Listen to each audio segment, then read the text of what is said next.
Un ancien anesthésiste a été condamné à la réclusion à perpétuité pour avoir intentionnellement empoisonné 30 patients, dont 12 sont décédés.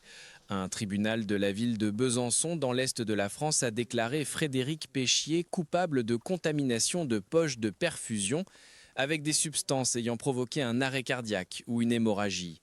Sa plus jeune victime, un enfant de 4 ans, a survécu à 2 arrêts cardiaques lors d'une opération de routine des amygdales en 2016.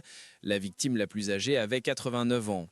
Vous êtes le docteur Lamort, un empoisonneur, un meurtrier, vous êtes la honte de tous les médecins, ont déclaré les procureurs la semaine dernière. Vous avez transformé votre clinique en un cimetière. Péchier a été mis pour la première fois sous enquête il y a 8 ans, soupçonné d'avoir empoisonné des patients dans 2 cliniques à Besançon entre 2008 et 2017. Sa première victime connue, Sandra Simard, avait 36 ans lorsqu'elle a subi un arrêt cardiaque soudain au milieu d'une opération du dos. Elle a survécu grâce à l'intervention de Péchier, bien qu'elle soit tombée dans le coma. Les tests sur ses poches de perfusion ont montré des concentrations de potassium 100 fois supérieures à la dose appropriée et l'alarme a été donnée par les procureurs locaux.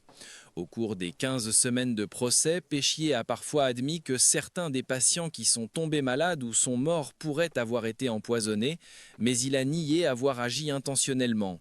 Je l'ai déjà dit et je le dirai encore, je ne suis pas un empoisonneur, j'ai toujours respecté le serment d'Hippocrate, a-t-il déclaré.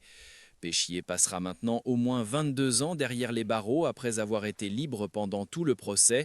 Il a 10 jours pour faire appel, ce qui entraînerait un deuxième procès dans l'année.